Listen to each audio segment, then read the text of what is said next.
So, good evening. Welcome back to another show. I'm John, and tonight we're going to talk Arsenal. And I've got Gav with me. Good evening to you, Gav. Oh, hey, buddy, you all right? I'm kind of not too bad. Just saying off there, sort of thing. I just got a little bit of a puffy chin there, sort of puffy cheeks there, sort of thing. But had it today, that'll go in no time. But I'm not going to moan about it. Why? Because I'm just happy, sort of thing. So there you go. So how's things with you, my guy? Yeah, I'm good. I've just come off a stream myself. I'm involved in 2 pods. If people don't know me already, I do see some of your bits and bobs, and I do throw your comment in there. So if you have seen me around, to your viewers, I'm Gav Mack from Two Up Top and MAD Sports Network. Two Up Top is predominantly Premier League podcast with channel, and MAD is a new thing which I've just started alongside Devo from the Football Dugout guys as well. So me and him, we've teamed up to cover a multitude of different sports as well. So not just football, we also cover darts, wrestling, MMA. We will be covering rugby, NFL. We already cover NFL, and just a few other leagues and stuff rather than just doing the Premier League. So we do MLS, we do the Championship, and we've been doing Bundesliga for about a year now. So yes, happy days there. Fantastic. Anyone listen to Gav, please just get him subscribed and also follow him on Twitter at GavMac23. He sounds a good guy and he knows what he's talking about. And just listen to him all day. So guys, if you like the video, please smash the likes up. Subscribe if you're new, and always leave your comments in the sections down below. And don't be shy. I've got Leila on social media channel. Nuno has to go. Losing 4-0 to Burnley is not acceptable. I think he'd probably move on at the end of the season, to be fair. I don't know what you make of it. Well, we've just spoke about Nuno actually at the end of the show on Two at Top a moment ago. Don't think Nuno's the problem. I don't think the clientele's good enough at Wolves. You know, I thought that Wolves were actually going to kick on and do something this season. And I'm a bit disappointed that they haven't. Now, Wolves fans at one point were blaming the fact that Raul Jimenez was injured and things like that. He's a big part. But we've just watched Conor Cody, an England international, getting turned out and pretty much put on his bottom by a 6'4" guy who moves like a fridge. That is not acceptable. You know, that's not Nuno that's making that decision. That's Conor Cody not being good enough. And you can look, and Fabio Silva, they spent a lot of money on him. He's one for the future. I understand that. But he's 18 years old. You can't be pinning your hopes on someone like him. Then Donker hasn't stepped up this season. Romain Saiz hasn't stepped up this season. Ruben Neves hasn't stepped up this season. João Moutinho, who I absolutely love, is 35. So that's not Nuno's fault, you know. There's something else that's going on. They need a bit of investment. They need to move forwards that way. Don't think Nuno's the problem. No, I don't think it is, because Nuno's a cracking manager. He really is. He'll go to a big club soon, him. And I'll tell you something, like you said, it's not him. The players aren't good enough. And Conor Cody, for me, everyone's bigging them up. But there's something lacking in them. Good defender, but for me, not that. He ain't got that quality. I mean, I'll put Harry Maguire in before him, man. Do you know what I mean? They've mentioned it before, haven't they? It's like when I can't remember. I think it might have been on Sky Sports where they said that if Harry Kane was missing for England, it's not the end of the world. You know, more of a miss would be Maguire, and people will laugh about that. But if you don't play Maguire, who are you going to play? At least like Maguire, you can put Stones alongside him or whoever. You know, Mings. I don't rate Mings that much. I would much prefer Konsa, to be honest. But then if Maguire's missing, much more of a miss. Like, can we trust an England side with Conor Cody if we're playing a back four? I can't see it. Definitely not. I mean, he needs to play for a bigger club than Wolves, without no question, before you can consider being a top quality defender, sort of thing. I mean, like I said, he's okay. I don't think it's anything great, but it's what it is. But you said about Fabio Silva as well. I mean, 18 years old, paid a lot of money, £36 million playing for this lad. He's going to be destined for the top, but you're right. I mean, it's unfair for an 18-year-old to play up front on his own for that. I mean, yes, they missed Jimenez as well. They missed him. They need to get him back sooner. I think he's done for the season. I really do. Yeah, me too. Yeah, I think he's done. He's done. He's definitely done. I got a couple of comments there. I got Claire. Good evening, John. Hope you having a great evening, Clem. Absolutely fine. It's nice to get rid of those flipping puffy cheeks on walk. But she's a Man U fan. She's absolutely lovely. Always love her. I've got Lila as well. The only positive for Wolves is Neto this season. Love Pedro Neto, man. Him and Podence, both of them been brilliant. Both of them. They have. Neto's been quality. He's been quality. I've got Kevin here. Evening, John. I'm sure a lot of us Toon fans would take Nuno, don't you think? Oh, I love to have Nuno Newcastle. No doubt about it. But you're not calling me on Mac Ashley's there. Can't believe Burnley beat Wolves today. 4-0 today. 3 goals up at half time. Chris Wood, did he score 4 today? No, he got an assist though, right at the end for Ashley Westwood when he absolutely slapped it, went back like right pretty much in the top bin. It was a beautiful finish, good move as well. But like Burnley looked like Barcelona today. It was madness. You know, this is Sean Dyche, the Mr. Pragmatic, and they've knocked 4 goals against Wolves. You know, who I just think it's a crazy result, a really crazy result. But this is the time. This is the sort of like the silly season now, isn't it? You know, teams that are surviving, teams that are, you know, they've already set where they're going to be. They're already on their holidays, and I think that proved it today with Wolves. It's an absolute madness, isn't it? Absolute madness today. I mean, Wolves get lost 4-0 at home by Burnley. I mean, Sean Dyche ain't exactly fashionable, is he? He's not a big manager. He's not exactly Max Allegri, but like you said, they made him. They played like Barca today.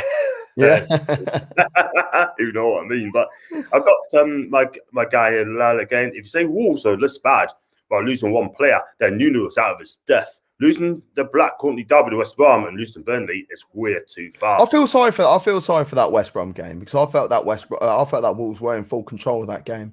It was a silly. I remember there was a throw in. And it was just a bit of poor defending, just bounced over everyone, and it's like been flicked in. And then there was a dodgy penalty shout as well. So it's still your local rival, so you don't want to be seeing it happen. But I think the performance didn't match the result. Exactly. Totally agree. Totally. I've got, unfortunately, going to be stuck with apple and custard. In other words, Ashley and Bruce. I'll come to that later on. And it's increased Wolves have 41 points and Brighton have 34 points. So Wolves are safe, Brighton is safe, Burnley after that was sort of safe, we're safe. I think even though West Brom is winning 2-1 at the minute. Oh, they're taking the lead again. I should say, taking the lead because they were 1-0 down, weren't they? They 1-0 down and then equalised from penalty. And then Yanni got a goal 2 minutes in the second half. So I still think West Brom will find a way somehow, but losing to Leicester absolutely not their confidence at this moment in time. So you're a big gooner. I am indeed, yeah. Lots of moans. I know we're going to talk about a few things about Arsenal, I'm afraid, but they're not having a great season at the moment. They're breaking records, 66 feet at home. They lost all the bin. And I watch other AF Arsenal channels as well, AFTV, League Gun and Chig. You know, and there's a guy called Over and Over Again. I love that channel. Yeah, I know that channel, yeah. Richard and Melvin as well. They're both great guys. But first of all, I want to talk about the ESL. I mean, what's your take on it? If in the right to get rid of the ESL? Oh, God, well, this news broke just as we were about to go live last week, Sunday. And me and Cotton were like, this is a joke, isn't it? Surely, man, this isn't happening. This is all talk, you know. And then for it to happen how it did, I'll tell you what, me and my missus walked around the house on Monday like we just lost a family member. It hit me that hard, the idea of it all, that it's just ruining anything and everything we know about the game. It's absolutely screwing football over. And what I've loved about this week, and the first couple of days when it happened as well, seeing fans of clubs that have no involvement in this have the same level of passion about it as the club. I literally know one particular person who had something positive to say about it and was actually looking forward to it. And he's an Arsenal fan. And I was like, wow, you are the only person in the world that thinks this is a good idea. Now, I've ran a business before. I work in recruitment. That's my day job, and I have my own recruitment business. So I understand how businesses work from a business point of view. And if I look at the ESL with my business mind on, I think it's one of the best things to happen from a business point of view. But this is football. You've completely disregarded any thought of the reason why we are where we're meant to be. We're football fans. You know, we go to the grounds, we watch it from home, we have our subscriptions, we see mates in the pub, we play football out in the park. Football is the life and soul of pretty much, a good, very, very high percentage of people, not just in this country, but in the world. And what they've just done there, or attempted to do, is rip the soul of that completely out and think about their pockets and have no regard for anybody else. It's the worst decision that has happened. Well, I'll tell you what wound me up as well. On Monday morning, when I go on the Arsenal.com website, the official Arsenal website, and there's a post saying that we're delighted to announce that we're going to be part of the ES. I was livid. Do you know what I just said at the end of the show that I just did right now? Yeah. And I mean it. I'm an Arsenal fan. Cut me open, I'll bleed the Gooners. But I was that devastated and disappointed by it that I looked at season tickets for clubs near me, a bit closer to me. I've got MK Dons down the road from me. I could drive there in 15 minutes. I was like, well, season ticket there, 230 quid. I fancy that. I just went to Peterborough on Thursday for some work, and that took me an hour. I was thinking, maybe I'll go to London Road every other week. Yeah. Northampton Town, I wouldn't go Northampton Town. I'm from Northampton, but I wouldn't go Northampton Town because they charge 25 quid a ticket. And when you're playing League 1/League 2 football, you can't be charging 25 quid for a ticket. Definitely I don't mind spending money to go see whoever, but I take the mick, so I get involved. I mean, you know what it is, mate? You said that with passion. You're absolutely right. I can't even argue with that. I mean, in my opinion, it's just a money-grabbing exercise again, right? They didn't tell the fans. Never even spoke to us. That's the worst thing about it. Exactly. They should have announced it, talk to the fans about it, and just say, right, you know what? This is what's going to happen. They're going to have a Super League, right? But as a Newcastle fan, I don't want it to happen because if it went ahead, our takeover would be in jeopardy. Would be in jeopardy. You know what I mean? But I'm glad the 6 English clubs has pulled out, and other clubs at Atletico Madrid, PSG, Bayern Munich didn't even start, and neither did Borussia Dortmund. But for me, if Real Madrid and Barcelona want to go ahead with this thing, make it a league of their own. Because at the end of the day, they're only doing it because it's money. It's not. It is. It is money. And do you know why it is, John? Because there's no such thing as a big four. It's only a relatively new thing. Yeah, it's only a relatively new thing. In the 90s, we were talking about Man United win the league a lot, and you boys were the ones that were the challengers. And then Arsenal sniffed around, and Liverpool sniffed around a little bit, but then it was Arsenal versus Man United. That's what the big two was. And the big two, in terms of these are the two that are challenging for the trophy, not the big two because they got the most money. And then we were talking about Chelsea being inducted into that hierarchy. Yes, they had money, but they were inducted into it because they were winning things. Arsenal, Man United, and Chelsea. No one else won the Premier League between 2000 and 2009. They're the only 3 clubs that won the Premier League in that time. Arsenal came fourth. Arsenal won the title last. In fact, 17 years ago to the day at White Hart Lane. Just to let everyone know. I don't forget those sort of things. You know what I mean? But that's the last time Arsenal won a title. Since then, the reason why it was called the top 4, called the top 4, is because it's Champions League entry. But then Wenger come out and said that coming top 4 is almost as good as winning a trophy. He got vilified for that. He got hung out to dry for that. Now everyone's trying to get in top 4. Yeah. But the reason why they call it the Big 4 is because it was the 4 biggest clubs that were competing in those top 4 positions. Yeah. It got stretched out to more because of one situation. Manchester United.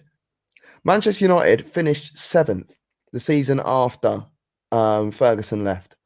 So that's when that sort of number came around. Or was it 6th? I think it might have been 6th, actually, wasn't it? It was 6th. Because they were talking about the big 6 then. It's like, well, they're not the big. The 5 clubs above them weren't necessarily bigger. You're right. But they had the money.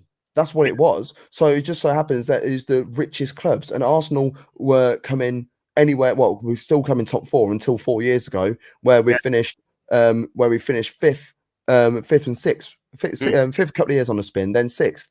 So that's why it's called the Big Six. It's not because we were the best clubs. It's because we were the most financially driven clubs, and we just so happened to be in the top six. Wow! So that's how it all came around. How can you have the Big Six now? That's why it's called the Big Six now, not the top six. Arsenal were ninth. Exactly. Spurs are something like sixth, seventh. Yeah. I mean, the fact is, like, when Rodgers, I'll come to in a minute. I'll come back to that very subject. I'm going to just comment out quickly. But, I mean, Claire wants to know, what's your thoughts on Arteta? We've definitely come back on the ESL. What's your thoughts on Arteta? That's according to that. Well, I had two scenarios for the situation with Arteta. When Wenger left, I said bring him in then, and we didn't. So fair enough. We went around the houses. But after everything that had happened with Emery, and then having Ljungberg in control and for a little bit as well, I think the worst decision that we could have had was get a rookie manager in at that point. Arsenal were in turmoil at the time. We didn't need a scapegoat. We needed experience to come in and do something. On the whole, I didn't want Arteta in the first place. All I said was, if we were going to get him, I would have preferred it back then. Arsenal are still a big club. They're a giant club. We've got a lot of history, and we are. I still think player-wise, we still have a very good squad. I honestly believe that. But tactically, we're getting a lot of things wrong, and it's getting boring now having Arteta come out and blaming VAR for crap decisions on the pitch when, you know, we're dominating the ball but having no end product. That's got nothing to do with VAR. No. That's to do with your tactics. You know, Arsenal fans are crying out for Martinelli to get some more game time. Yeah. And he's not. I don't understand why he's not getting it. You know, Aubameyang, he's on a lot of money, and I wanted him to sign the contract. So I'm not going to be all hypocritical and say get rid of him, all that sort of stuff. I don't believe in that, because I was one of the first people to say just get him to sign that bloody contract and get it done. But his attitude has stunk, and it hasn't.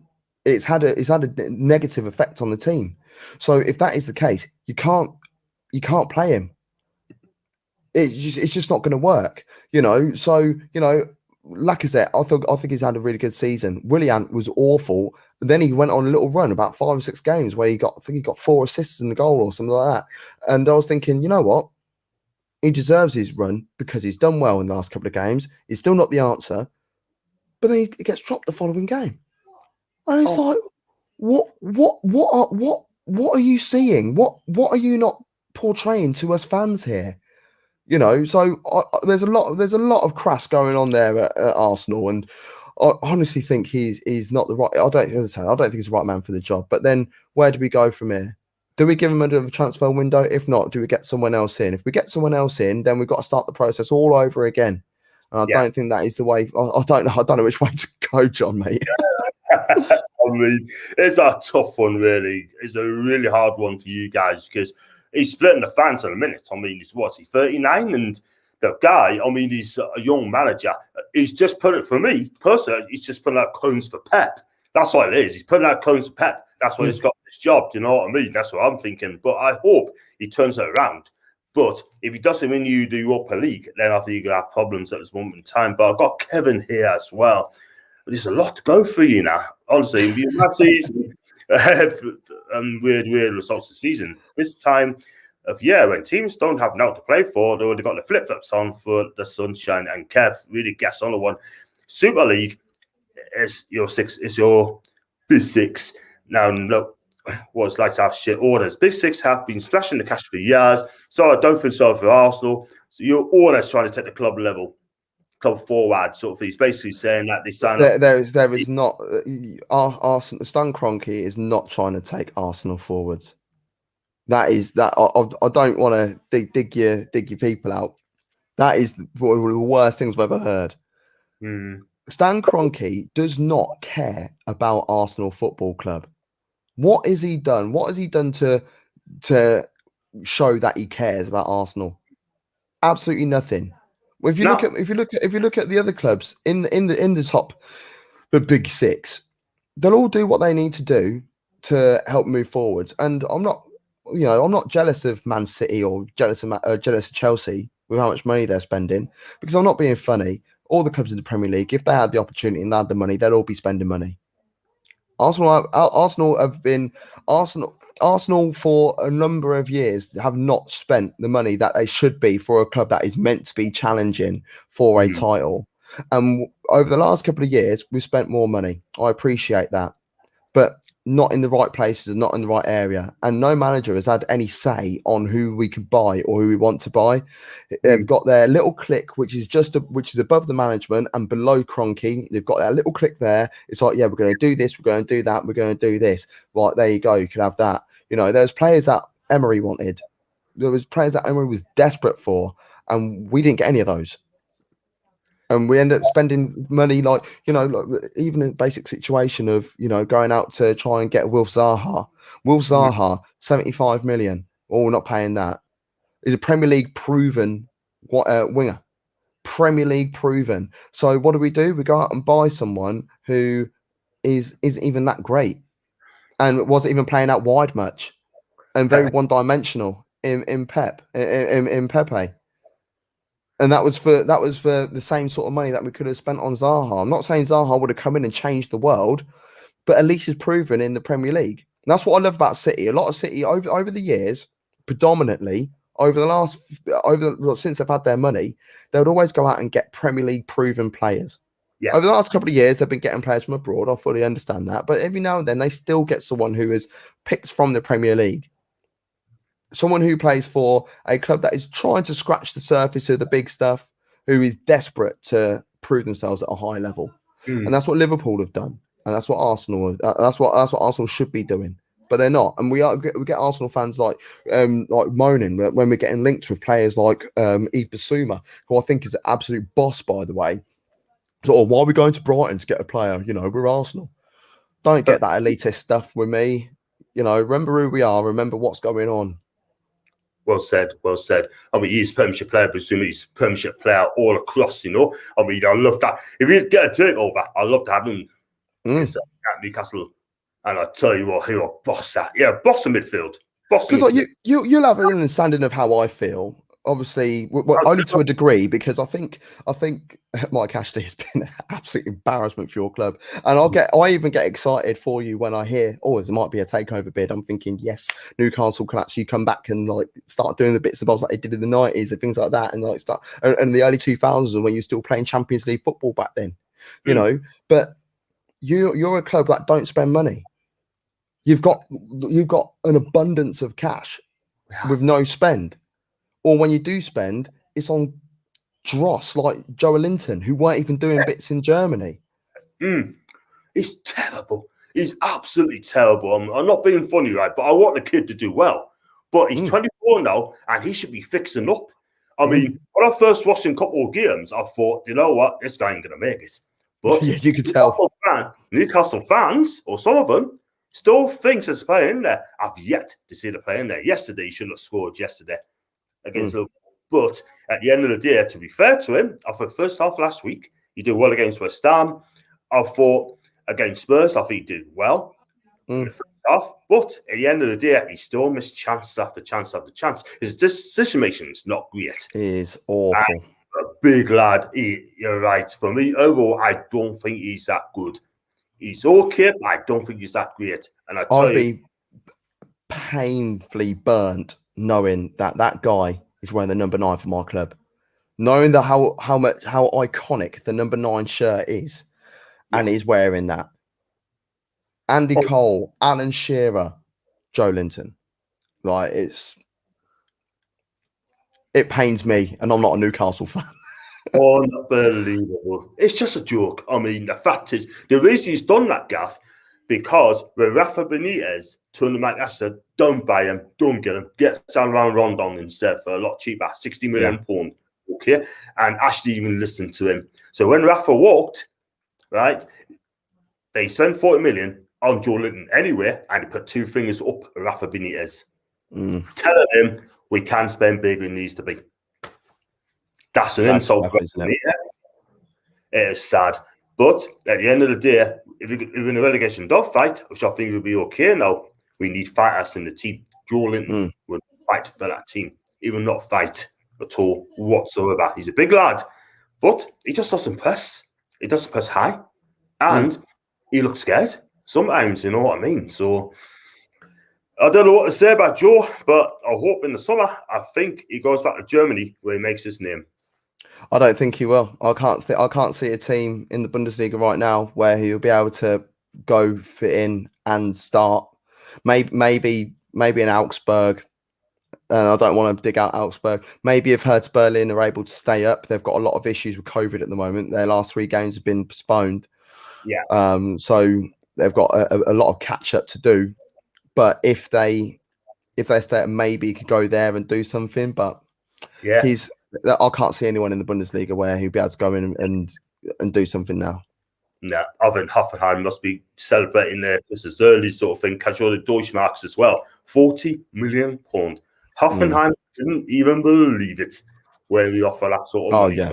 Unbelievable. You would have thought you would have bought a 40 million player from Bayern Munich, not from Hoffenheim. Do you know what I mean? Unbelievable. I've got Jonathan here. Hi, John. We hope you're staying up.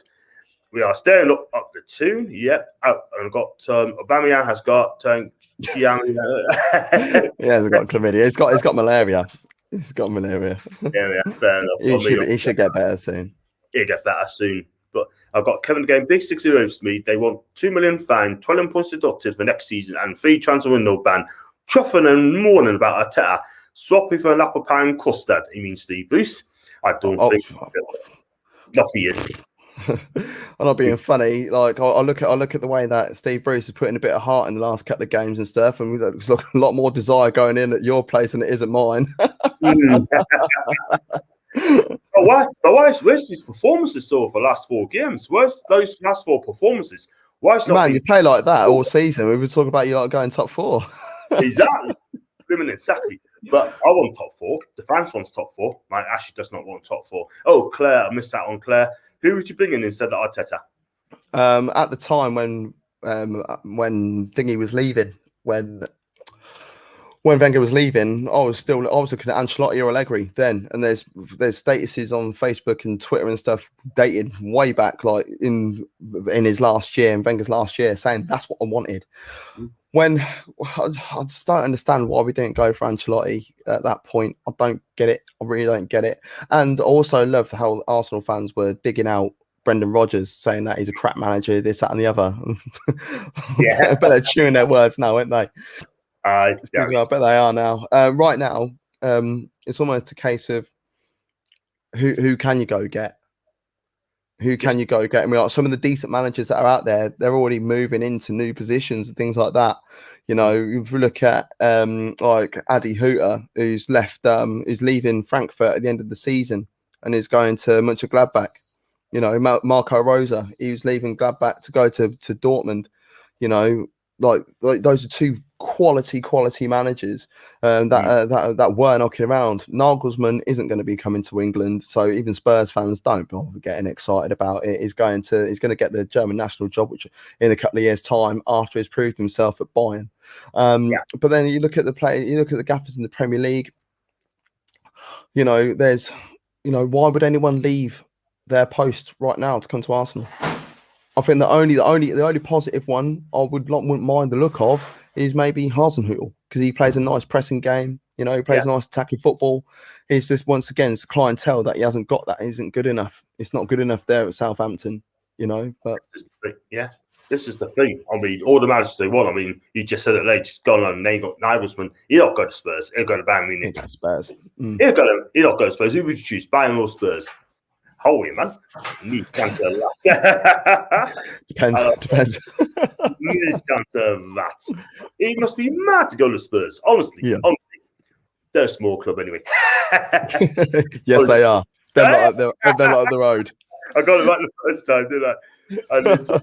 We keep Joe Willock. I'll come on to him in a minute. I like Joe Willock. I do, but let's hope we pay the money for him, because I'd love to keep him. Love to come to him. I've got some podium, John. Hope you well, mate. And you can say hello to Gav as well. Kevin, agree with you, Gunnar, on that Joe Linton. We ain't got money. Oh, wait, man. No way. That's why your big six scale take over, because we are doing a Man City. He's telling his people. I don't know. The thing is, that would be the thing. You know, you lot would then start spending money. But this is no disrespect to Newcastle as a city, because I friggin' love Newcastle. I love going out in Newcastle. Such a sick night out. Honestly, I've been so many times. I gas off it. But if you're a footballer, if you're getting offered the opportunity to go to Newcastle or to London, what would you prefer? Well, I was asking you is a bad decision because like you're from that way. But like, yeah, from a point of view of like of a footballer, they would much rather go to London.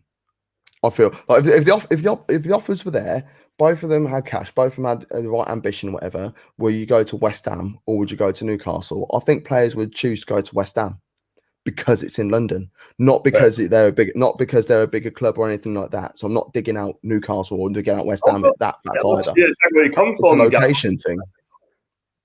I can see where you come from. I really do know where you come from, because if you get people, all these foreign players know London, right? They're now London. They don't know Newcastle. I mean, the fact is, they don't want to move further north. That is the problem. Do you know what I mean? Yeah. I'm not digging at Newcastle fans. I'm a Newcastle fan. And for me, I could understand why they would have gone to London over Newcastle, because that's a flipping good point in bed there. You know what I mean? I'm going to get a lot of stick for that. But, you know, you got Howard's there. You got all the effing got in London. You got effing in London. You got all, it's multicultural city.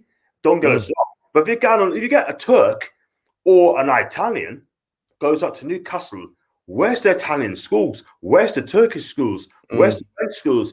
The culture. It's the culture difference in it.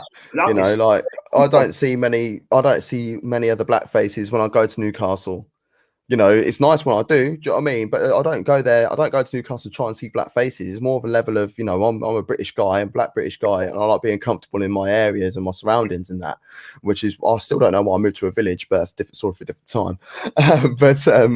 It's like when you go to like Birmingham, when you go to Manchester, you go to London. These are multicultural places. You'll see, you know, if I want to go get, you know, some like oxtail or some like curry goat, or like get some goat to make a curry goat or something, it's easier for me to find these places there than it is for me to find that in Rochdale, you know, or wherever. So, you know, just like home comforts almost, isn't it? You know, so I know what you mean, man. I know exactly what you mean. I mean, fact matters. I used to love Newcastle, you know, and I actually miss the place. I really do. But at this moment in time, I mean, I've got my mum down here. If anyone wants to my mum, you just never know. But you're right. I see where you come from, you know, like all the foods, all the cultural foods and that.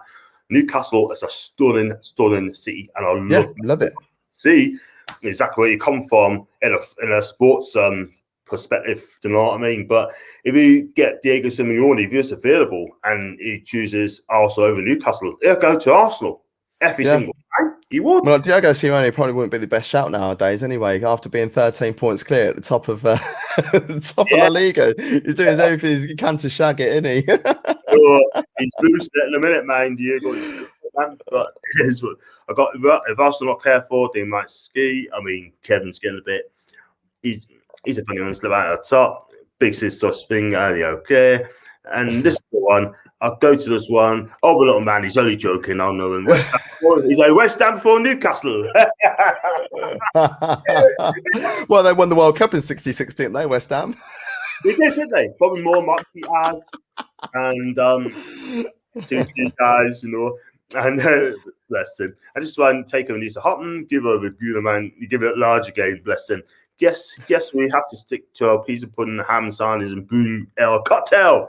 Yay! Hey, look, I'd much rather just like be able to pay a normal price for a pint when I go watch the Arsenal. If I'm honest, it's not my fault that they do that. That's why I normally go to the famous Cock beforehand. I had a couple of pints in there. I used to go to the Bailey when it was open on the Holloway Road. That's not open anymore, so I go to my little shop, get a couple of cans of Polish, and walk down to the Emirates. That's what I do. Fair enough. Oh man, bless ya. But it is what it is. Purpose trust. I want to talk about Joe Willock. I mean, he scored 4 goals for us since he's on loan. Do you think Arsenal will sell him to Newcastle? More goals than Martial? Can we just put that in there for a laugh? Yeah. from more goals than Joe Linton. Martial's world class, isn't he? Bloody hell. Joe Willock, I think sending him out on loan was the best thing that we needed to do for Arsenal at that time. He wasn't going to get into the team. We needed him to develop. So what he's doing right now isn't actually helping you guys at the moment. It's helping you get through your season, but I don't think it's helping your chances of signing him. I think he will see it from a point of view as, you know, I'm getting the game time. I want to play regular football. Depends what sort of promises are made at the Arsenal when he does come back. But I think now that he's got himself in there and got himself out there, other clubs are going to be sniffing around a little bit, I'd imagine, as well. So Newcastle, predominantly, we all know it anyway, don't spend a lot of money. So, and when you do, you spend it in the wrong way, very similar to Arsenal. So then, you know, Arsenal can turn around and take the mick and be like, oh, you know what, 40 mil. 40 million. Yeah. Wow. I think he's got one more year left on his contract, apparently.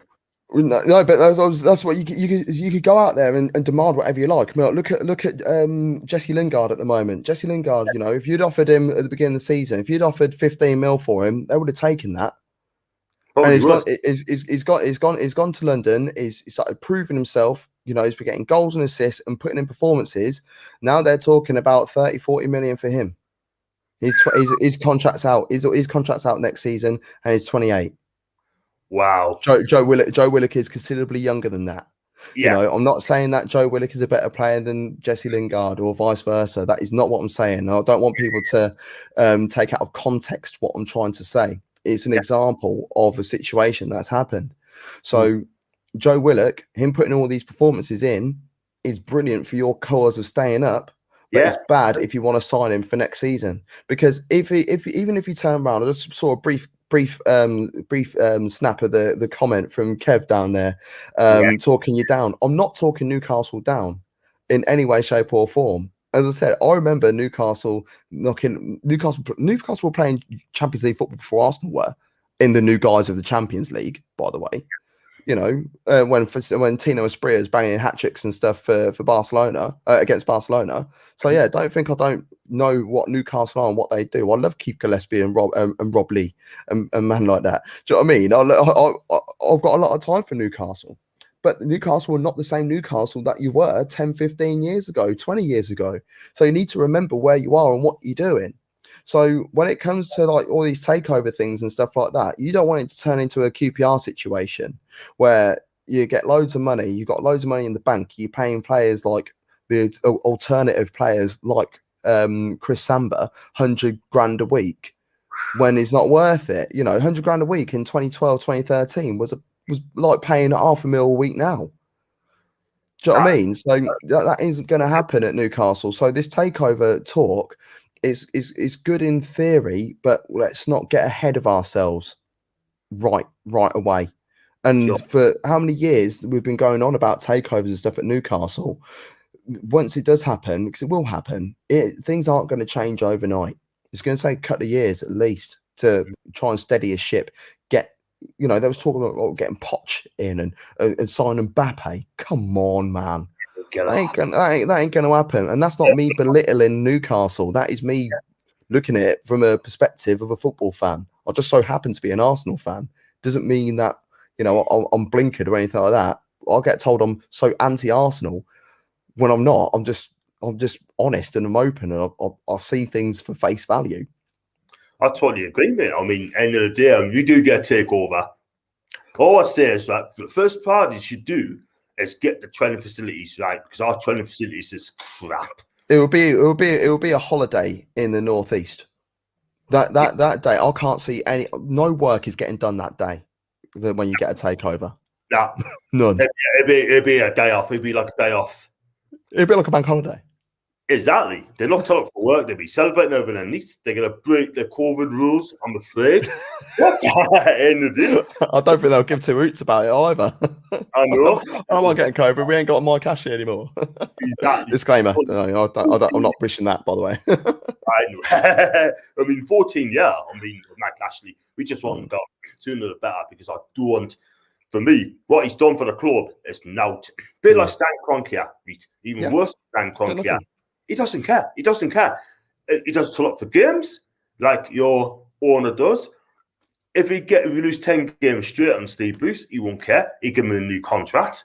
And as long as he's there, they've got to give him a new contract anyway in the summer. You just watch him go. And for me, Steve Bruce has to go. And I think he'll go at the end of the season. That's my take. I think Steve Bruce will walk away from Newcastle at the end of the season. He'll keep us up and he'll walk away. Because the fact of the matter is, if the fans in that stadium now, they would hound them out. Because of what's been seen, his tactics are so wrong. And he just doesn't care. I honestly think that would happen at with Arteta as well. Some of the performances that we put in, 8 of the 15 games were played at home. There we haven't scored. That's bad. We scored 40 odd goals this season. That is poor. That is poor. This is not Arsenal. This is not the Arsenal that we know. We weren't even playing like this under Emery. So I don't know. I've had enough of Arsenal fans telling me to trust the process. I don't know what process you're asking me to trust right now. I really don't. We can't be losing home and away to Wolves. The way Wolves have been, the way Wolves have been playing this season. That's unforgivable. Can't be getting done by Villa the way like home and away. That can't that isn't right either. And once again, this is not disrespect to Villa or any disrespect to Wolves, but if you look at the players individually, not their form, I'm talking about the players as the talent that they are themselves. You can't tell me that they are better than Arsenal. And another manager will be able to see that. You know when to make changes. What works is act on the front foot. When Arsenal click, there's hardly a better team to watch than Arsenal when they click. Look at the away game against Slavia Prague when we kicked racism out of football. If you look at the way that Arsenal played that day, it's like, wow, this is like Wenger ball from 2001, 2002. But then the following week, a few days later, we're playing against Fulham and we're struggling to get a point. Unbelievable, shocking. So I'm allowed to moan when I see things, and it doesn't mean that I'm demeaning other clubs, because other clubs have got their own drama and own stuff going on as well. But whatever club you support, there is a level of expectation that you have. And it doesn't matter whether you support a club that is going to win the league every season, or a team that is going to be struggling to stay in the Premier League, or struggling to find their feet in League Two.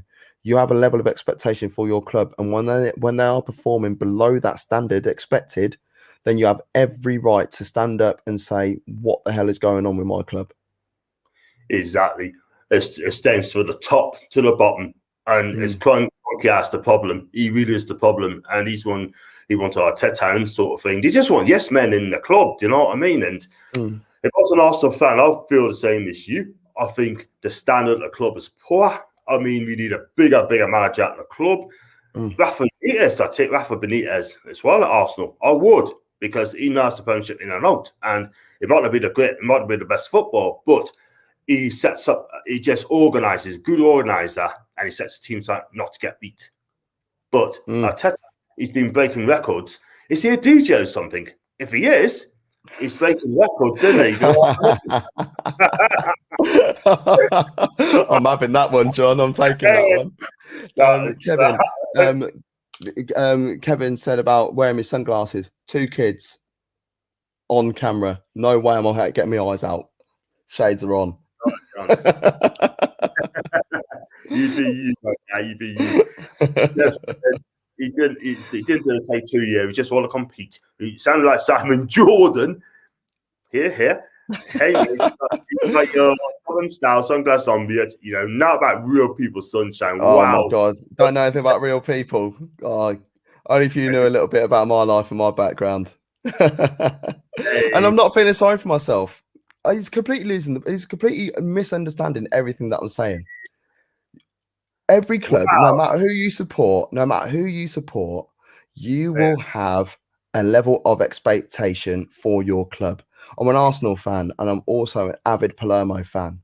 We've been playing in Serie A for a number of years, got relegated into Serie B, and my level of expectation was to be going back into Serie A. That was the level of expectation that I had from my club because of the number of players that we had, the quality that we had, and everything that around us. You know, all the clubs that were around us didn't have the level of quality that we had. We were cruising at the top of the league all season, and then we shag it in the playoff final against Frosinone.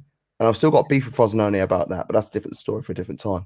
Yeah, I watched that game as well. I would have loved to go to that game live, but I was devastated by that game. We then got kicked out for financial irregularities. Had to start again from Serie D. We lost our badge. We are not US Città di Palermo anymore. We're Palermo SSC. We're not. You know, we had our identity ripped away from us. So when it comes round to you saying you don't know anything like that sort of stuff, well, I do. I know it very, very well. You know, we're now having to start all over again, so to speak. You know, we're just a shade off the playoffs in Serie C, doing everything we can to try and get it back into Serie B so we can move up. We still got our 38,500 seat stadium. You know, we still get a load of fans come down to the Curva Nord. You know, we have a lot of passion and pride. So because I'm an Arsenal fan as well, you know, I've also seen my team do wonderful things and fall apart and do nothing. And I'm also watching my boys over in Palermo doing arguably worse than what Newcastle are doing. So does that mean I should feel sorry for myself more, or should I feel sorry for you more? I'm confused. What are you trying to get at, Kev? Yeah, that's fair. fair comment, man. You know, he said he just cared about Palermo. Who cares about Palermo? Well, who cares about Newcastle? You care about Newcastle. Yeah, you know. I care about Arsenal. I care about Palermo. You know, so you know, teams is your passion. So yeah, they were on me channels. I was open channels. So and I got Adam considered subscriber Ali. Who could be Bruce's manager? For me, I'd love to take Rafa Benitez back with a takeover, or if it's with takeover, I'd take Allegri or Simeone sort of thing as well. But I even take Jose Mourinho as well if it needs to be. So. You take Eddie Howe.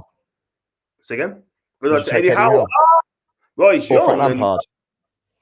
I'd take either. I would. They're both young managers with great ideas, good identity, you know. And I don't think Frank could come to Newcastle. And I just can't see Eddie Howe coming to Newcastle neither because Celtic wants him. And I think he's waiting for the Crystal Palace job. If his name comes up, I think he'll go to Crystal Palace. Really, he decides to retire, sort of thing, you know. I've got with Shite John, that's what he said. I don't know how you got on today, mate. I really do want to. I know you played Luton, but I don't know how you got on today. So that doesn't look good for what he's tweet sort of thing. Oh, is he he's a Bristol City fan? Yeah. Oh, well, we'll be talking about that on Tuesday in the Il Campionato, the championship show on MAD Sports Network. Just a little one for you. Luton won 3-2 earlier on today as well. Against Bristol City. Wow. Yeah, at Ashton Gate as well. He's a big City fan, Andy Ruder. I love the guy. He constantly chat as well. And they were 2-up as well. Yeah, I was about to say they were 2-0 up and they let it go to pot. Not good. I don't think Pierce would be happy with that, though. But just want to go quickly on your protest on Friday.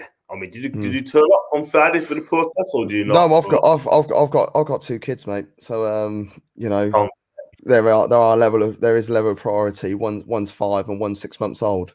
So I don't often. Oh, thank you very much. I don't often get an opportunity to get involved in these sort of things. I was devastated that I weren't able to make it. I really wanted to go down there, but I was very proud of the number of fans that turned up, not just Arsenal fans as well. Saw a lot of United fans turn up, Chelsea fans turn up, City fans turn up, fans of other clubs outside of the Premier League turn up and show solidarity because none of us want this monopolized version of football to happen.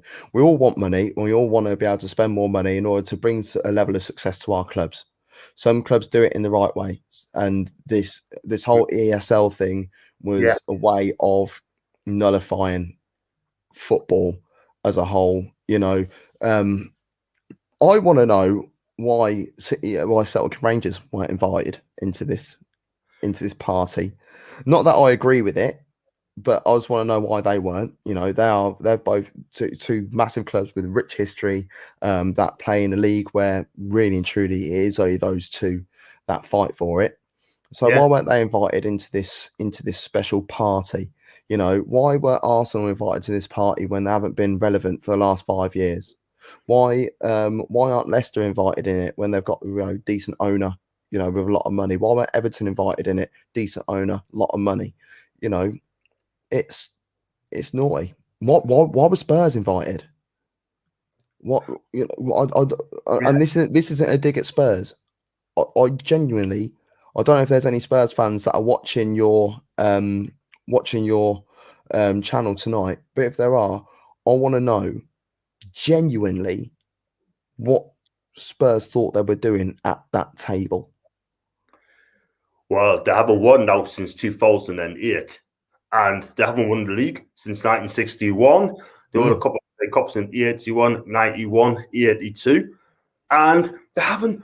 Thing is, with Spurs, they haven't done a lot. They haven't really done a lot, haven't they? Do you know what I mean? They haven't won the league for 50 years, or 60 years, I meant to say. That's a long time. 60 years. 60 years this year. Yeah. Bill Nicholson's there. Yeah. Do you know what I mean? Unbelievable. They haven't won a trophy for 13 years. So the thing is, like Brendan Rodgers has called it right. What do you class yourselves as a top six, the big six? It's about being a big club, winning trophies.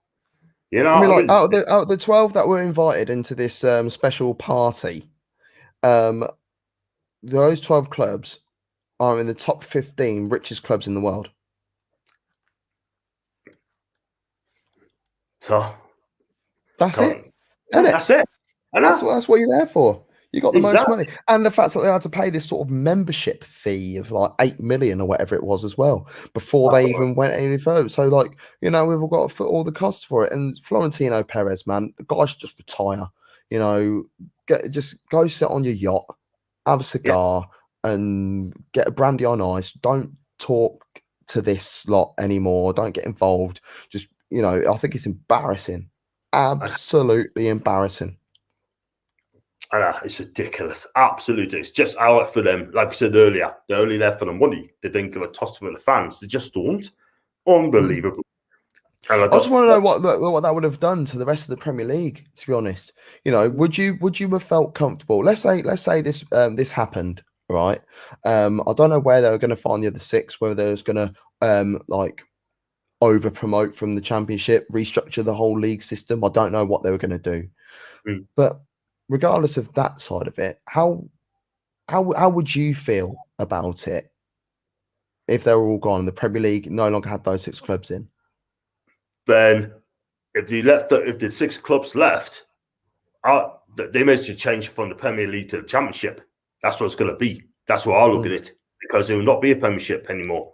They got Super League, and you may change from Premier League to Championship, because that's what it's going to be. So what they'll do. The big six is still playing the Premier League. They're just playing under 23s. I would be absolutely seething if that was allowed.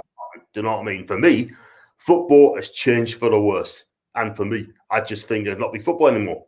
All it is, it's just a money grabbing exercise for me. And would you not be happy the idea of this? Not me. This is not my opinion. I'm just asking a question in general. Would you not be happy of the opportunity to, like, if they were these 6 clubs were to be removed from the league or play their under 23s? That would bolster your opportunities of winning the league, so to speak. Because I listen to 4M1T, 4 Manx 1 Toffee. I love that pod, and Chris from there is also doing a lot of work with us at MAD, and hence their name. One of them is an Everton fan. He's a Toffee. He was outraged by it because he didn't want to be known as the best of the rest. Is that the same mentality where you are? Yeah, I have to agree. I want to beat the best teams. I want to be the best teams in the world in the Premier League, right? I just want it to be where I want to be. But I see your point, but I still be furious, sort of thing. They right away. It will not be the same. And I want to beat the best teams, the best players there, to make you look good. Do you know what I mean? So you could achieve something. Do you know what I mean? It's on merit, isn't it? it's on merit. It's all about on merit. It's competition. Do you know what I mean? Competition. And I just think, for me, I mean, I'm glad it didn't happen. I'm glad it didn't happen because football will change forever. And for me, it's just. I think it has changed. It has changed. I feel so deflated by the Premier League, and it's not just Arsenal, because, as I said, like my podcast Two Up Top is a football podcast based on the Premier League. We talk of everything in the Premier League, so we take our club allegiances aside, and it's hard to find the excitement about it right now. I just want the season to end. I just want it to end, and then let's just start again next season, and hopefully, we don't have to hear as much about the ESL idea. We don't want Florentino Perez coming back with another crass idea. I want to see the owners of Arsenal, United, Liverpool, even Spurs gone. They are toxic to football. They are so anti-football. It's unreal. Our owner, he moved a whole franchise out of the city and into another. He moved them from St. Louis to LA, the Rams. That is unforgivable, man. Absolutely poor form. That, I mean, your fans got slapped up for that by Kroenke, sort of thing. He doesn't care. He doesn't care about your club, the fans, the city. I mean, if he doesn't want to be at the club, sell up. But going on to Josh Kroenke as well, he did that video the other day. Oh, God. He was so offensive. He completely got the wrong end of the stick. The whole KSE group is an embarrassment. Embarrassment to football. Embarrassment to Arsenal. Unbelievable. I mean, if I was an Arsenal fan, I listened to that, I would just say, right, I can't be listening to this. No way. Because it's all lies. It's well scripted, right? It took them a week, probably a few days to get out. You should have done it straight away. And they got caught out. They had to come out and say something because they got found out. They cheated the fans, trying to be absolutely disgusting. I'm absolutely disgusting, the whole thing. I mean, I would say at least Arsenal had the audacity to put it out there anyway, but at least they had the balls to apologise. They're the only ones that actually apologised until John Henry came out with his John W. Henry came out with his, oh my God, such a staged video on Friday morning. I was cringing watching that. So bad. Shocking. Just come out, be honest with the fans, open up and just say, right, you know what? We got wrong, blah, blah, blah. But unfortunately, you're right. It's so scripted. It's so staged. Don't fool the fans. Don't upset the fans and make us idiots because you know what goes on. You know what I mean? Please. I've got Connor here. Also, the biggest club in London. I say the third biggest in the country. They'd be badly owned since they left Highbury. They would have struggled sooner had Wenger not been there.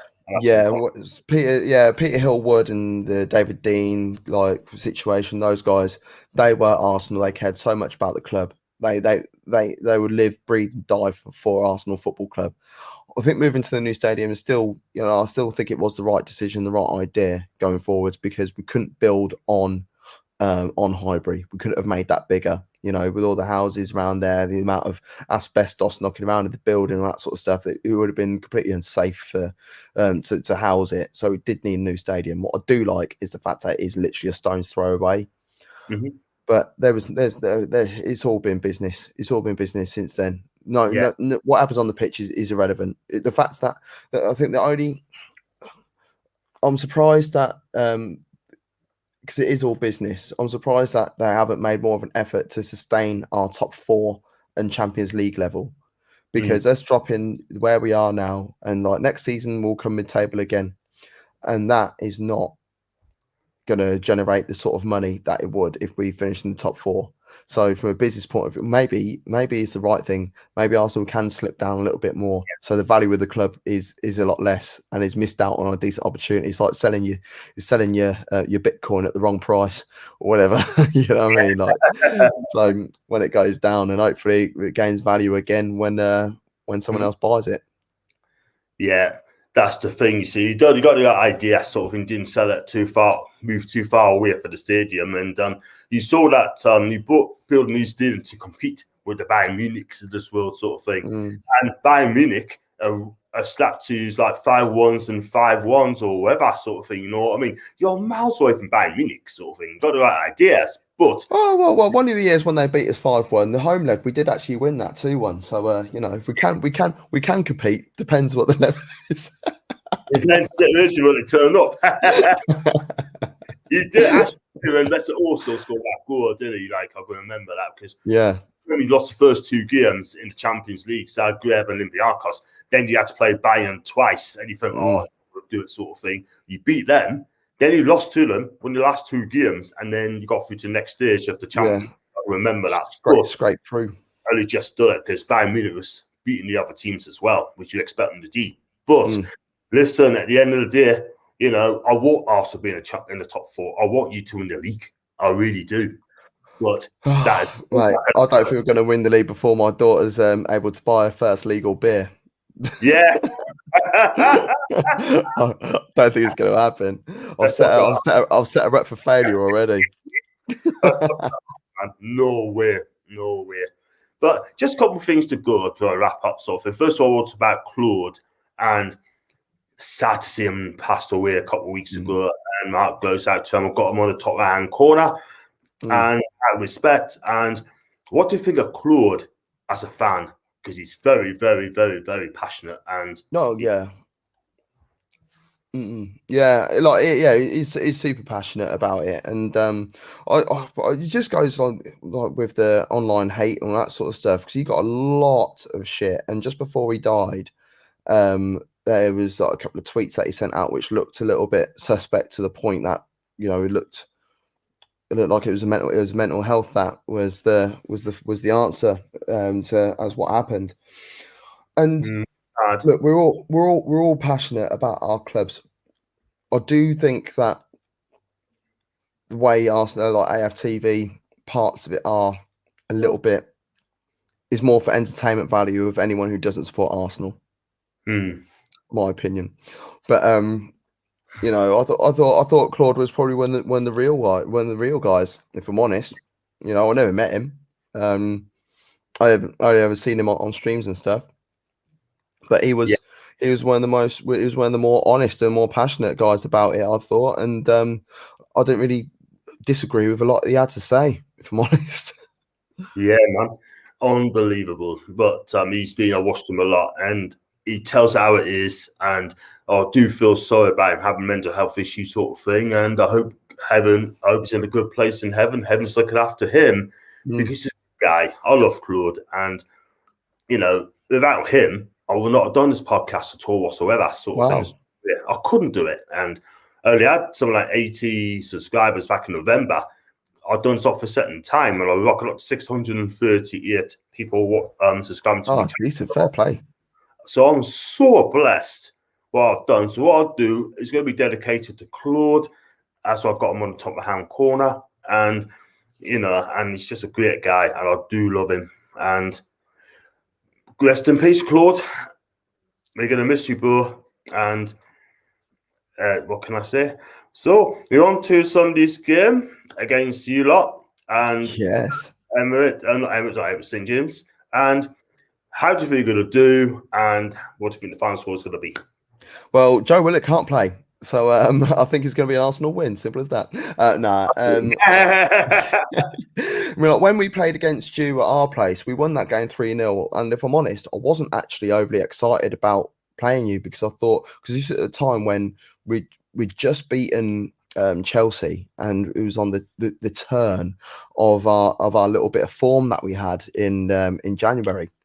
We had I don't know if you ever do anything with Stephen. Stephen on the he's got a podcast as well, an UFC podcast. Yeah, can't remember his last name. Geordie Talk. That's it. Yeah, so it's me, Geordie Talk, and Big Gunner. We did the show together, and you know, before the game, I wasn't very confident, if I'm honest, because I know what Arsenal are. I know what we do. I know how we operate. But as soon as the game started, like we've done pretty much 90% of our games this season, we started well, we kept control, and I was thinking, oh, okay, cool. But then we got like, it was 0-0 at half time, if I remember rightly. Or was it just scrape ball just before half time? I can't remember. But we obviously the game finished 3-0, and we looked dominant. And it was like, right, okay, have we got Arsenal here today? Have we got Arsenal back for the rest of the season? You know, and that's what they do. They keep feeding us with false hope and getting our dreams up and hopes up, and then shoot us down like quicker than you can shake a stick at. You know, so I don't know. Honestly, I think the fact that you're not going to have Joe Willock is going to be important, but the fact that you have got Saint-Maximin, who I think is class. There is not a team that he can't get in, as far as I'm concerned, in the Premier League.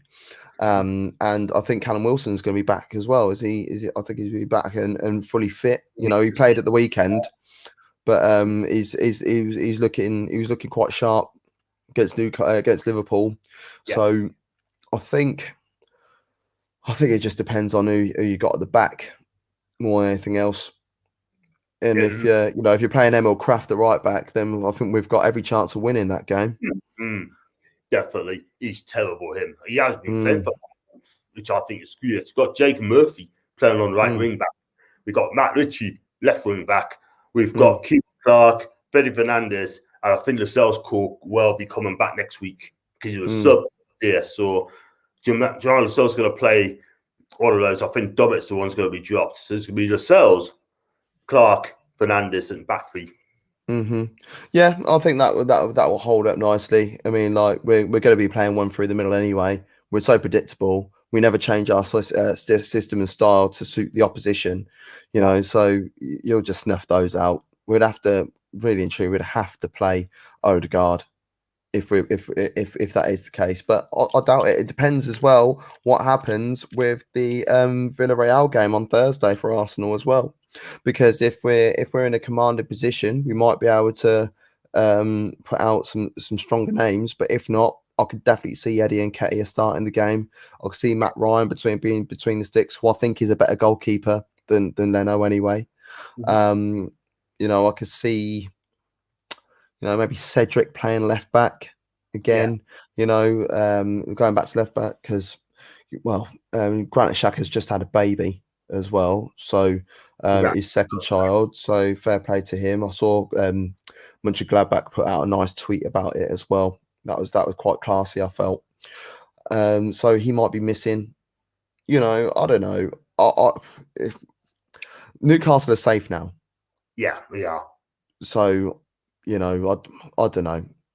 I'm going to go one each. One each? Yeah. I mean, we've got says me back five's going to be Shelby's going to play. He's been absolutely awful, John Joe. He really has been. I think he's done at Newcastle for me. I just think he's not good enough. Sean Longstaff, I think he'll play. But the issue is, though, I mean, it's on midfield. Midfield's just an issue. Shelby is not good enough. Sean Longstaff's done okay. Runs on headless chicken. Miguel Almiron, I want to see him attack the team. Yeah, he should be playing in behind all the time and help out defense. That's not his game. He should stay in the field and make some runs. Do you know what I mean? But I love Miguel Almiron. I really do. Me too. I love to see him create more. I want to see him take some shots as well and take responsibility as well. If he does all that, then we've got a cracking player in the guy. But he needs to get in positions. You know, he's going to get a goal and helping out defend all the time. He's going to end up getting knackered at the end of the day. I really do. But, yeah, definitely. I wouldn't mind seeing you guys like remove this back five thing. I'm not a big fan of playing five, but at the back with wing backs. I mean, like, I wouldn't mind seeing like having like with a 4-2-3-1 or even a flat four in midfield, and then having Miggy in behind. A Wilson or something. I think that he's most effectual when you play him in behind anyway. So I'm a big fan of playing, you know, players in the right position. You can't be doing the square pegs and round holes thing. And that's what it's happened a lot at Newcastle. It's happened a lot at Arsenal, to be fair, as well this season. So yeah, just play players in their position. You know, they normally do better when they do that. Yeah, man. play the right positions, and then everything will be fine. You know what I mean? So I've got Steve here. Do you think Kroenke will try for ESL again or another version thereof? Hi, Steve. Yes, I can see Kroenke doing that 100%. They're all going to do it. They're all going to try and do it in a way which makes it sound really viable for the fans. But the idea is there. The bees in the bonnet. They want to get it done. So, you know, expect more drama to be circling around this. Yeah, I have to agree. They'll find a way. They're definitely going to find a way. If they do, it's just going to kick the fans in the you know what? You know what I mean? We're the ones from it again. I don't want to watch Real Madrid every week. I don't want to watch Barca every week. I would rather see my team play in a place in the cold nights in Stoke. Do you know what I mean? I'd rather see that rather than doing Real Madrid and that. Because what's going to happen is, if this goes to heat, they're just going to move it along to Bangkok, Thailand, all the Asian countries. They're going to extend the fields in the States, in Canada, sort of thing. And we as fans are just going to get absolutely conned. What's that? 3 clubs in London? Oh, we're going to have to move one of you away from there. Things like that will happen. Especially Stan Kroenke. That's what I mean. He moved LA Rams from moved LA Rams. He moved the St. Louis Rams to LA. You know, what's stopping him moving? Oh, okay, we're going to move this club to Birmingham or whatever. And we can laugh about it and take the mick, but could happen. Could happen. It could happen, but it's ridiculous. Absolutely ridiculous. You know what I mean? But again, we're always going to get caught out. They may just turn into MLS Europe. Do you know what I mean? Yeah. MLS Europe. It's just ridiculous. MLS 2. Crazy. I've got Steve Pearce seems intent on forcing something through. Well, yeah, he's desperate. He's desperate. If he does that, then I hope our clubs, in English clubs, do not take it on. Say no.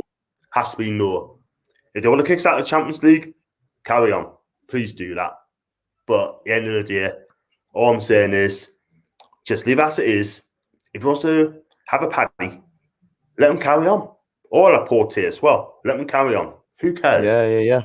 Well, they've got a party by themselves at the moment. It's like that. Was that the island in where is it? They've got the two team league. Yeah, and they play against each other like 100 times a season. Team league. Oh, I'm gonna have to find it quickly because this is a real thing. Yeah, man. Oh no! Every time I put that things, I'm saying League 2. League with only 2 teams. That's the one. That's the one. Two teams. League of their own. Have a league of their own. The Isle of Scilly. That's where it is. The Isle of Scilly. Yeah, you've got the Woolpack Wanderers. Yeah, it should be Macomb City, not Isle of Scilly. Macomb City. The whole who is it? The Woolpack Wanderers, and who's the other team? Oh yeah, Trennerworth Trailblazers.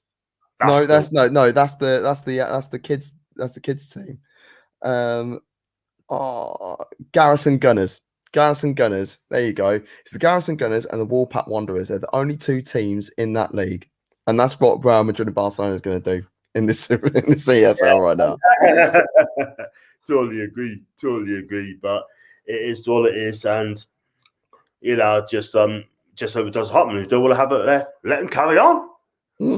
Allowed to do this. 100%. So listen, I'm going to wrap this up in a minute. So you said ready. Just a couple of questions also. Do you think Arteta will stay at the end of the season, or would it be here this season? If we don't progress, well, it'll finish the season. He will finish the season. There's no point of sacking him like on the penultimate game of the season, whatever.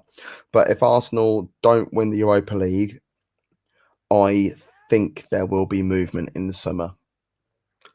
I think so, definitely. And it's a shame because he's a young manager who's destined for things, has a work route, but they need an experienced manager. No question about that, like a Rafa Benitez, Max Allegri, Simeone. You can get any manager to come to your club, but you have to have the right backing. That thing. And they've got to be in the Champions League, and they're not in that in a minute. So exactly. But I was going to say about Aubameyang as well. He has to be playing well any this season, him and Lacazette. I've got a lot of time for Lacazette, to be honest. Loved him at Lyon. I think we missed an opportunity when we signed him. We should have offered another 20-yard mil and got him and Nabil Fekir, but that didn't happen, so not to worry. Lacazette, he offers a lot. He offers a lot more than what Aubameyang offers in terms of his style of play. Come deep, put work in. You know, he's relatively quick for a guy who's not very tall. He can hold a ball up. You know, he offers, and he's got a decent peg on him. He scored some cracking goals, as well as the old tap in and bits and bobs like that as well. So he's quite an all-rounded striker. I do think we should keep him. And if we can cash in Aubameyang, I would do it because he's older. Simple as that. Yeah. He doesn't want to be at Arsenal, doesn't he? Like Aubameyang, really. Clearly not. No, he's got his payday. I thought, no, actually, I've made the wrong decision here. And just let him go. Let him go. That's what you need. Let him go. Get a decent striker in, and hopefully in summer you get someone decent. And let's hope you get there. And before I let you go, did you enjoy my show? Did you enjoy coming on my show? Mate, it's always a pleasure. I love coming on and chatting, but like what I've really enjoyed about today's show is we're both, I don't know, I thought we both bounced off each other quite nicely, and other than Kev Atkinson on the wind up, I felt all your viewers are nice as well. Yeah. Nah, you're all right, Kev, mate. You're all right, Kev.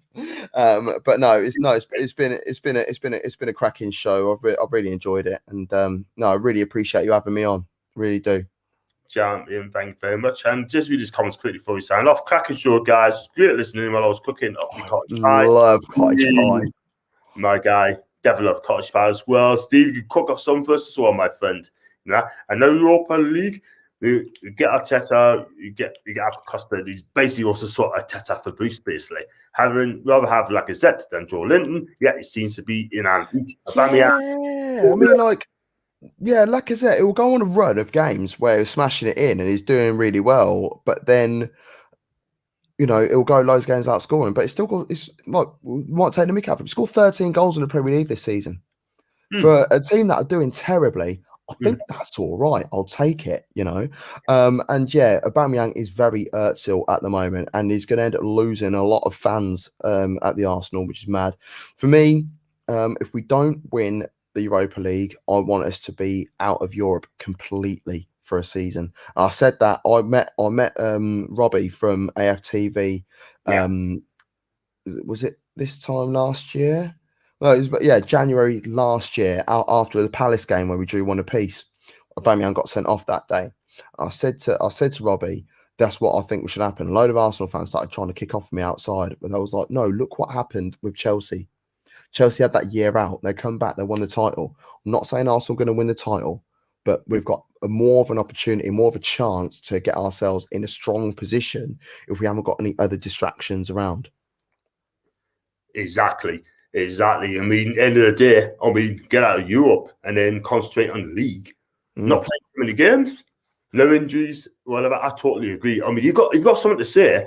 You've got to say it, mate. You got to have an opinion like everybody else, you know what I mean? Yeah. But it just no distractions from the cup, Europa Leagues and Champions League. You've got not really play games to play. I think I want it to happen as well, because do you know what I miss? Going down to watch the Arsenal on a Saturday afternoon at 3:00. Yeah. Because of Europa League and stuff, we're not at it. We've been playing on Sundays and stuff. Saturday afternoons, 3:00. We'll have loads of them. I'm excited about that. That might make me change my mind about going to get a season ticket at MK Dons.